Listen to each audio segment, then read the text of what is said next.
കൊച്ചു ത്രേസ്യ പുണ്യവതി നിന്നിൽ റോസാ പുഷ്പം പോലെ ഹൃദയം.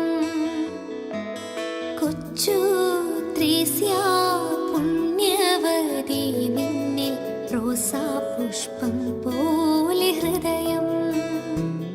ഈശോ മിശിഹായ്ക്ക് സ്തുതിയായിരിക്കട്ടെ. പുഷ്പവർഷത്തിൻ്റെ 90 ദിനങ്ങൾ ലിസ്യുവിലെ വിശുദ്ധ ചെറുപുഷ്പത്തോടൊപ്പം നമ്മൾ നടത്തുന്ന ആത്മീയ തീർത്ഥയാത്രയുടെ 59ാമത്തെ ദിവസമാണെന്ന്. ഇന്ന് നമ്മൾ കാണുക പഞ്ച്വാലിറ്റിയെക്കുറിച്ചാണ്, കൃത്യനിഷ്ഠത. ഇതിനെക്കുറിച്ചുള്ള കൊച്ചുത്രേസ്യയുടെ ദർശനങ്ങൾ എന്താണ്? ഈ ദർശനങ്ങളിലേക്ക് കടന്നു പോകുന്നതിന് മുമ്പ് ഈ ഒരു മേഖലയിൽ പുണ്യവതിയെ സ്വാധീനിച്ചിട്ടുള്ളവരിലേക്ക് നമുക്കൊന്ന് ശ്രദ്ധ കൊടുക്കാം. ഒന്നാമതായിട്ട് വിശുദ്ധ ഫ്രാൻസിസ് സെയിൽസ്. ആത്മീയ ജീവിതത്തിലെ ക്രമത്തെയും അച്ചടക്കത്തെയും കുറിച്ചുള്ള അദ്ദേഹത്തിൻ്റെ ടീച്ചിങ്സ് സമയനിഷ്ഠതയെക്കുറിച്ചുള്ള കൊച്ചുത്രേസ്യയുടെ വീക്ഷണത്തെ ഏറെ സ്വാധീനിച്ചിട്ടുണ്ടാകാം. രണ്ടാമതായിട്ട് ആവിലായിലെ വിശുദ്ധ തെരേസ. പ്രാർത്ഥനയിലും സമൂഹ ജീവിതത്തിലും അച്ചടക്കത്തിൻ്റെ പ്രാധാന്യത്തിന് അമ്മ ത്രേസ്യ നൽകിയ ഊന്നൽ കൊച്ചുത്രേസ്യയുടെ വീക്ഷണങ്ങളെ രൂപപ്പെടുത്തിയിട്ടുണ്ടാവാം. മൂന്നാമതായിട്ട് നമ്മൾ വചനത്തിലേക്കാണ് ശ്രദ്ധ കൊടുക്കുക. പൗലോസ് ശ്ലീഹ കൊളോസ്സുകാർക്ക് എഴുതിയ ലേഖനം 3-ാം അധ്യായം 23-ാം വാക്യം. നിങ്ങളുടെ ജോലി എന്തു തന്നെ ആയിരുന്നാലും മനുഷ്യനെ അല്ല ദൈവത്തെ സേവിക്കുന്നത് പോലെ ഹൃദയപരമാർത്ഥതയോടെ ചെയ്യുവിൻ. ദൈവസേവനത്തിൽ സമയത്തോടുള്ള ഉത്സാഹത്തിൻ്റെയും ആദരവിൻ്റെയും പ്രാധാന്യം ഈ വാക്യം അടിവരയിടുന്നുണ്ട്. സഭാപ്രസംഗകൻ 3-ാം അധ്യായം 1-ാം വാക്യം. എല്ലാറ്റിനും ഒരു സമയമുണ്ട്, ആകാശത്തിന് കീഴിലുള്ള സമസ്ത കാര്യത്തിനും ഒരവസരമുണ്ട്. കൃത്യസമയത്ത് പ്രവർത്തിക്കുന്നത് ദൈവിക ക്രമത്തിൻ്റെ ഭാഗമാണെന്നുള്ള ധാരണയാണ് ഇത് പ്രതിഫലിപ്പിക്കുന്നതെന്ന് പുണ്യവതി മനസ്സിലാക്കി. സ്നേഹമുള്ളവരെ, പഞ്ച്വാലിറ്റിയുടെ ധാരണയിലേക്ക് കടക്കുമ്പോൾ അതിനെ ഒരു 5 തലങ്ങളിലേക്ക് തിരിക്കുവാനായിട്ടാണ് ഞാൻ ആഗ്രഹിക്കുക.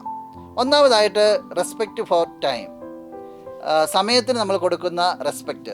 രണ്ടാമതായിട്ട് ഡിസിപ്ലിൻ ഇൻ ഡെയിലി ലൈഫ്, നമ്മുടെ അനുദിന ജീവിതത്തിലുള്ള ഡിസിപ്ലിൻ. മൂന്നാമതായിട്ട് ലവ് ഇൻ ആക്ഷൻ, സ്നേഹത്തെ പ്രവർത്തന മണ്ഡലത്തിലേക്ക് കൊണ്ടുവരൽ. നാലാമതായിട്ട് സ്പിരിച്വൽ ഗ്രോത്ത്, ആത്മീയ വളർച്ചകൾ. അഞ്ചാമതായിട്ട് വിറ്റ്നസിങ് ഫെയ്ത്ത്, നമ്മുടെ വിശ്വാസത്തെ മറ്റുള്ളവരുടെ മുമ്പിൽ സാക്ഷ്യമാക്കി മാറ്റുക. ഈ 5 തലങ്ങളിലേക്കും നമുക്കൊന്ന് ശ്രദ്ധ തിരിക്കാം. ഒന്നാമതായിട്ട് റെസ്പെക്റ്റ് ഫോർ ടൈം. മറ്റുള്ളവരോടും ദൈവത്തോടുമുള്ള ആദരവിൻ്റെ അടയാളമായാണ് കൃത്യനിഷ്ഠ പാലിക്കുന്നതിനെ കൊച്ചുത്രേസ്യ കണ്ടത്. ഓരോ നിമിഷത്തിനും നൽകിയ സമയത്തെ അവൾ വിലമതിച്ചിരുന്നു. അവളുടെ ആത്മകഥയിൽ ഇങ്ങനെ പറയുന്നു: കൃത്യസമയത്ത് എത്തിച്ചേരുക എന്നത് നമ്മൾ സേവിക്കുന്നവരോട് നമ്മൾ സ്നേഹം പ്രകടിപ്പിക്കുക എന്നാണ്. അപ്പോൾ പഞ്ച്വാലിറ്റിയെ പുണ്യവതി കണ്ടിരുന്നത് വലിയൊരു സ്നേഹത്തിൻ്റെ ഒരു ഫലമായിട്ടാണ്. കൃത്യസമയത്ത് എത്തിച്ചേരുമ്പോൾ ഞാൻ അവരെ സ്നേഹിക്കുകയാണ്, റെസ്പെക്റ്റ് ചെയ്യണം. അവളെ അന്തിമ വചസ്സുകൾ ഇങ്ങനെ പറയുന്നു: ഓരോ നിമിഷവും വിലപ്പെട്ടതാണ്, അത് ബഹുമാനിക്കപ്പെടേണ്ട സമ്മാനവുമാണ്. അപ്പോൾ നമ്മൾ ഓരോ നിമിഷത്തിനും നമ്മുടെ ജീവിതത്തിൽ നമ്മുടെ ആയുസ്സിനൊക്കെ വില കൊടുത്താൽ മാത്രമേ അതിനെ ഒരു സമ്മാനം എന്ന രീതിയിൽ നമുക്ക് സ്വീകരിക്കുവാനായിട്ട് സാധിക്കുകയുള്ളൂ. വില കൊടുക്കണമെന്നാണ് പുണ്യവതി അവളുടെ ജീവിതത്തിലൂടെ നമ്മെ ഓർമ്മപ്പെടുത്തുക. രണ്ടാമതായിട്ട് ഡിസിപ്ലിൻ ഇൻ ഡെയിലി ലൈഫ്, വ്യക്തി ജീവിതത്തിനും സമൂഹ ജീവിതത്തിനും അച്ചടക്കത്തിൻ്റെ പ്രാധാന്യം അവൾ ഊന്നി പറഞ്ഞു. പ്രാർത്ഥനകളിലും കർത്തവ്യങ്ങളിലും കൃത്യനിഷ്ഠ പാലിക്കുന്നത് ഇതിൽ ഉൾപ്പെടുന്നു. അവളുടെ ആത്മകഥയിൽ ഇങ്ങനെ സൂചിപ്പിക്കുന്നു: വിശുദ്ധി വളരാൻ അച്ചടക്കം എന്നെ സഹായിക്കുന്നു. അപ്പോൾ അവളെ ഡിസിപ്ലിൻ ആയിട്ടുള്ള ലൈഫ് അവൾ പറയാണ്, ഇതാണ് എന്നെ വിശുദ്ധിയിലേക്ക് നയിച്ച എല്ലാ കാര്യങ്ങൾക്കും അവൾക്ക് അവളുടേതായ ഒരു ചിട്ട ഉണ്ടായിരുന്നു. അവളുടെ സഹോദരി സെലിൻ എഴുതിയൊരു എഴുത്തിൽ ഇങ്ങനെ പറയുന്നു: എൻ്റെ കർത്തവ്യങ്ങളിലെ പതിവ് ഓരോ നിമിഷത്തിൻ്റെയും മൂല്യം എന്നെ പഠിപ്പിക്കുന്നു. അപ്പോൾ എൻ്റെ പഞ്ച്വാലിറ്റി അല്ലെങ്കിൽ ഞാൻ ക്രമീകരിച്ചിരിക്കുന്ന മേഖലകൾ അത് പറയുകയാണ്, ഓരോ നിമിഷത്തിനും മൂല്യം കൊടുത്തുകൊണ്ട് ജീവിക്കുവാനായിട്ട് അതെന്നെ സഹായിക്കുന്നു. മൂന്നാമത്തെ തലം എന്ന് പറയുക ലവ് ഇൻ ആക്ഷൻ. സമയനിഷ്ഠ സ്നേഹത്തിൻ്റെ പ്രകടനമാണ്. കൃത്യസമയത്ത് ആയിരിക്കുന്നത് മറ്റുള്ളവരോടുള്ള പരിഗണനയും ഒരാളുടെ ഉത്തരവാദിത്തങ്ങളോടുള്ള പ്രതിബദ്ധതയും കാണിക്കുന്നു. അവളുടെ ആത്മകഥയിൽ ഇങ്ങനെ കുറിക്കുന്നു: ഞാൻ മറ്റുള്ളവരെ കെയർ ചെയ്യുന്നു എന്ന് കാണിക്കുവാനുള്ള മാർഗമാണ് എൻ്റെ കൃത്യനിഷ്ഠ. അവൾ നോക്കി, അവൾ മനസ്സിലാക്കുന്ന രീതി, മറ്റുള്ളവരുള്ള റെസ്പെക്റ്റ്, അവരെ സ്നേഹിക്കുന്നു, ഞാൻ കൃത്യസമയത്ത് തന്നെ അവരെ എടുത്തെത്തുന്നു എന്നുള്ളത്, അവരിൽ ഞാൻ കെയർ ചെയ്യുന്നു, അവരെ ഞാൻ പരിഗണിക്കുന്നു, അല്ലെ അവരെൻ്റെ ജീവിതത്തിൻ്റെ ഭാഗമാണെന്നുള്ള ഒരു ചിന്തയാണ്. അവളുടെ അന്തിമ വചസ്സുകളിൽ ഇങ്ങനെ പറയുന്നു, സമയനിഷ്ഠ പോലെയുള്ള ചെറിയ കാര്യങ്ങളിൽ സ്നേഹം പ്രകടമാകുന്നു. നോക്കിയേ, സമയനിഷ്ഠ, നമുക്ക് കൃത്യനിഷ്ഠത, അതൊരു വ്യക്തി സൂക്ഷിക്കേണ്ട ഒന്നാണ്. പക്ഷേ പറയുകയാണ്, അത് സൂക്ഷിക്കുമ്പോഴും അതിലിങ്ങനെ സ്നേഹം തുടികൊള്ളുകയാണ്, അല്ലെങ്കിൽ സ്നേഹം മറ്റുള്ളവർക്ക് ദർശിക്കുവാനായിട്ട് സാധിക്കും. അത് മറ്റൊരു വാക്കി പറഞ്ഞാൽ, എല്ലാത്തിനെയും സ്നേഹത്തോടെ കാണുന്നവർക്ക് കൃത്യനിഷ്ഠത പുലർത്തുവാനായിട്ട് സാധിക്കുകയുള്ളൂ. നാലാമത്തേത് സ്പിരിച്വൽ ഗ്രോത്ത്. സമയനിഷ്ഠ പാലിക്കുന്നത് ഉത്സാഹം, ഉത്തരവാദിത്വം തുടങ്ങിയ ഗുണങ്ങൾ വളർത്തിയെടുക്കാൻ സഹായിക്കുന്നു. ഈ ഗുണങ്ങൾ ആത്മീയ വളർച്ചയെ സഹായിക്കുന്നു. അവളുടെ ആത്മകഥയിൽ ഇങ്ങനെ പറയുന്നു, സമയനിഷ്ഠ എൻ്റെ വളർച്ചയെ സഹായിക്കുന്നു. അപ്പോൾ അവളുടെ പഞ്ച്വാലിറ്റി അതവരുടെ ആത്മീയ വളർച്ചയുടെ ഒരു പ്രധാന ഘടകമായിട്ടാണ് പുണ്യവതി പറയുക. നമ്മളും നമ്മുടെ പഞ്ച്വാലിറ്റീനെയും നമ്മുടെ ആത്മീയ ജീവിതത്തെയൊക്കെ ഒന്ന് വിലയിരുത്തേണ്ട ഒരു അവസരമാണ്. അന്തിമ വചസ്സുകളിൽ ഇങ്ങനെ പറയുന്നു, ഞാൻ ബഹുമാനിക്കുന്ന ഓരോ നിമിഷവും എന്നെ ദൈവത്തിലേക്ക് അടുപ്പിക്കുന്നു. നോക്കി, ഓരോ നിമിഷത്തിനും അവൾ കൊടുത്തിരുന്ന പ്രാധാന്യം, അവൾ കൊടുത്തിരുന്ന നിഷ്ഠ, അവൾ പറയുകയാണ്, അതെന്നെ അനുനിമിഷം അനുദിനം എന്നെ ദൈവത്തിലേക്ക് കൂടുതലായിട്ട് അടുപ്പിച്ചുകൊണ്ടിരുന്നു. അഞ്ചാമത്തെ തലം എന്ന് പറയുക വിറ്റ്നസിങ് ഫെയ്ത്ത്. കൃത്യനിഷ്ഠ പാലിക്കുന്നതിലൂടെ, പ്രവർത്തനങ്ങളിലൂടെ ഒരാൾക്ക് അവരുടെ വിശ്വാസം പ്രകടിപ്പിക്കാൻ കഴിയുമെന്ന് വിശുദ്ധ കൊച്ചുത്രേസ്യ വിശ്വസിച്ചിരുന്നു. ഇത് സമൂഹത്തിലെ മറ്റുള്ളവർക്ക് ഏറെ പ്രചോദനകരമായി തീരും. അവളുടെ ആത്മകഥയിൽ ഇങ്ങനെ കുറിക്കുന്നു, എൻ്റെ കൃത്യനിഷ്ഠത ദൈവസ്നേഹത്തിന് സാക്ഷിയാകാം. അവൾ പറയാം, ഞാനിങ്ങനെ നിരന്തരം ഇങ്ങനെ കൃത്യമായിട്ട് എല്ലാത്തിനും ഒരു ഓർഡറുണ്ട്, ചിട്ടയോടുകൂടി ഞാൻ ചെയ്യുന്നു. ഇത് കാണുന്നവർ എന്നിൽ ദൈവമുണ്ടെന്ന്, അല്ലെങ്കിൽ ദൈവത്തിൻ്റെ സ്നേഹം ദർശിക്കുവാനായിട്ട് ഇടവരും, ഞാൻ അങ്ങനെ സാക്ഷിയായി തീരും. അവളുടെ സഹോദരി സെലിൻ എഴുതിയ ഒരു എഴുത്തിൽ ഇങ്ങനെ പറയുന്നു, ഒരു ക്രിസ്ത്യാനി എന്ന നിലയിലുള്ള എൻ്റെ സാക്ഷ്യത്തിൻ്റെ ഭാഗമാണ് കൃത്യനിഷ്ഠതയ്ക്കുള്ളത്. നോക്കിക്കേ, എൻ്റെ കൃത്യനിഷ്ഠ, അവൾ പറയുകയാണ്, കൃത്യനിഷ്ഠ, ഞാനൊരു ക്രിസ്ത്യാനി എന്ന നിലയിൽ എൻ്റെ ഈ ചിട്ടയിലൂടെ ഞാൻ എൻ്റെ ദൈവത്തിന് സാക്ഷ്യം നൽകുകയാണ്. അവൾ എത്രമാത്രമാണ് അതിൻ്റെ ആഴത്തിലേക്ക് സ്വീകരിച്ചിരുന്നതെന്നാണ് നമുക്ക് ഈ വചനത്തിൽ കാണുവാനായിട്ട് സാധിക്കുക. ഈ ഒരു അവസരത്തിൽ അവളുടെ ഈ കൃത്യനിഷ്ഠതയെക്കുറിച്ചുള്ള അവളുടെ ധാരണകൾ എങ്ങനെയാണ് ആത്മീയ തലങ്ങളെയും മനഃശാസ്ത്ര തലങ്ങളെയും അതുപോലെ തന്നെ സാമൂഹിക തലങ്ങളെയും സ്വാധീനിച്ചിട്ടുള്ളതെന്ന് ചെറുതായിട്ട് നമുക്കൊന്ന് നോക്കാം. ഒന്നാമതായിട്ട് ആത്മീയ തലം.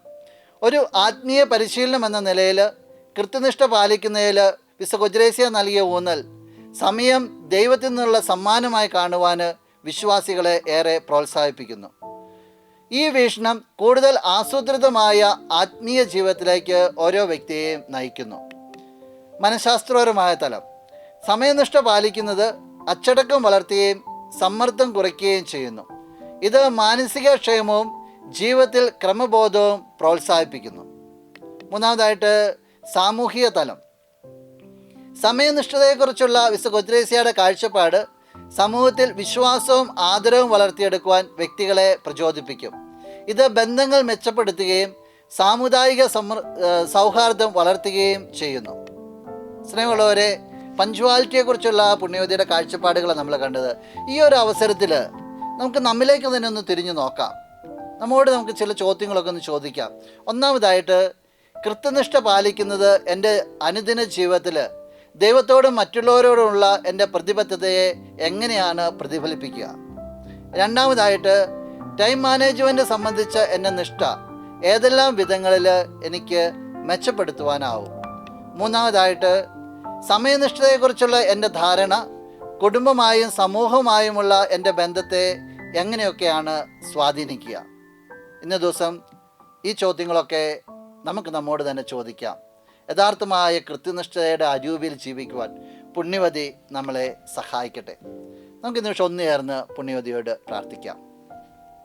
ഇഹലോക ജീവിതത്തിൽ മാലായിക്കടുത്ത പരിശുദ്ധിയുടെയും ആധ്യാത്മിക ശിശുത്വത്തിൻ്റെയും ദൈവത്തിരുമനസ്സുള്ള പൂർണ്ണമായ കയ്യാൾപ്പിൻ്റെയും ദർപ്പണമായ വിശുദ്ധ കൊച്ചുത്രേസ്യയെ ഞങ്ങളെ നീ ദയോടെ തൃക്കൺ പാർക്കണമേ. ഞങ്ങളുടെ കാര്യങ്ങളെല്ലാം നിന്നെ ഞങ്ങൾ ഭരമേൽപ്പിക്കുന്നു. ഞങ്ങളുടെ അരിഷ്ടതകളെല്ലാം നിൻ്റേതായി നീ സ്വീകരിക്കണമേ. നിൻ്റെ ആയുസ്സിൻ്റെ ആരംഭ ദശയിൽ തന്നെ സ്വർഗരാജ്ഞി അമലോത്ഭകന്യ വാത്സല്യത്തോടെ നിന്നെ കടാക്ഷിക്കുകയും നീ അവിടുത്തെ വത്സല ശിശുവായി തീരുകയും ചെയ്തുവല്ലോ. ആ മാതാവിൻ്റെ ശക്തിയേറിയ മാധ്യസ്ഥം മൂലം ഞങ്ങൾക്ക് ആവശ്യമുള്ള എല്ലാ നന്മകളും പ്രത്യേകിച്ച് നമുക്ക് നമ്മുടെ നിയോഗങ്ങളെ ചേർത്ത് വയ്ക്കാം. നമുക്ക് ഒന്നാമതായിട്ട് പ്രാർത്ഥിക്കാം. യഥാർത്ഥമായി കൃത്യനിഷ്ഠത നമുക്കുണ്ടാകാൻ വേണ്ടി, ആ രൂപി ജ്വലിച്ചു വരാൻ വേണ്ടി പുണ്യവതി നമ്മളെ സഹായിക്കണമേ എന്ന്. ഒപ്പം നമുക്ക് നമ്മുടെ വിവിധങ്ങളായ നിയോഗങ്ങളെ ഈ നിമിഷം പുണ്യവതിയിലൂടെ സമർപ്പിക്കാം. ഈ അനുഗ്രഹങ്ങളും ഒരു നല്ല മരണം സിദ്ധിക്കുന്നതിന് നിരന്തരം ഞങ്ങൾക്ക് വേണ്ടി പ്രാർത്ഥിക്കണമേ. ആമേൻ. പുണ്യവതിയുടെ തിരുശേഷിപ്പ് കൊണ്ടുള്ള ആശീർവാദത്തിനായിട്ട് നമ്മൾ ഒരുങ്ങിയാണ്. നമുക്ക് കരങ്ങൾ കൂപ്പി കണ്ണുകൾ അടച്ച് ശിരസ് നമിക്കാം. നല്ലവനായ കർത്താവേ, നിൻ്റെ ഇഷ്ടദാസിയായ ലിസിയുവിലെ ചെറുപുഷ്പത്തെ ഏറെ സ്നേഹത്തോടു കൂടി ഓർക്കുകയാണ്. എത്രമാത്രം ചിട്ടയോടുകൂടിയായിരുന്നു അവൾ ജീവിച്ചത്. സമയം പാലിക്കുവാൻ വേണ്ടി അതിനൊരു സ്നേഹമായിട്ട്, അതിനൊരു പ്രാർത്ഥനയായിട്ടൊക്കെ ഉൾക്കൊള്ളുവാനായിട്ട് അവൾക്ക് സാധിച്ചല്ലോ. ഈശോയെ, അതെല്ലാം നീ നൽകിയ കൃപയാണെന്ന് ഞങ്ങൾ മനസ്സിലാക്കുന്നു. ഞങ്ങളെ നീ അനുഗ്രഹിക്കണമേ. ഞങ്ങൾക്ക് ഏറെ പ്രിയപ്പെട്ട ഞങ്ങളുടെ പുണ്യവതി, നീ ചിട്ടകളോടെ കൂടി ജീവിച്ചതുപോലെ, എല്ലാത്തിലും സ്നേഹം ചാലിച്ചതുപോലെ, നീ ജീവിതത്തിൽ പുലർത്തിയ കൃത്യനിഷ്ഠത മറ്റുള്ളവരുടെ സ്നേഹത്തിൻ്റെ പ്രതിഫലമായിട്ട് നീ കണ്ടതുപോലെ, പഞ്ച്വാലിറ്റിയിലൂടെ ക്രിസ്തുവിന് സാക്ഷ്യം വഹിക്കുവാനായിട്ട് സാധിക്കുമെന്ന് നീ ഞങ്ങളെ പഠിപ്പിച്ചതുപോലെയൊക്കെ ജീവിക്കുവാനായിട്ട്, ജീവിതത്തെ മാറ്റിയെടുക്കുവാനായിട്ട് പുണ്യവതി ഞങ്ങൾക്ക് വേണ്ടി നീ നിൻ്റെ ഈശോയോട് പ്രാർത്ഥിക്കണമേ, മധ്യസ്ഥം വഹിക്കണമേ. നമ്മുടെ കർത്താവ് ഈശോ മിശിഹായുടെ കൃപയും പിതാവായ ദൈവത്തിൻ്റെ സ്നേഹവും പരിശുദ്ധാത്മാവിൻ്റെ സഹവാസവും വിശുദ്ധ കൊച്ചുദ്രേസ്യയുടെ പുഷ്പവർഷവും നിങ്ങളെല്ലാവരോടും കൂടെ ഉണ്ടായിരിക്കട്ടെ, ഇപ്പോഴും എപ്പോഴും എന്നേക്കും. ആമേൻ. സ്വർഗത്തിലീശോദൻ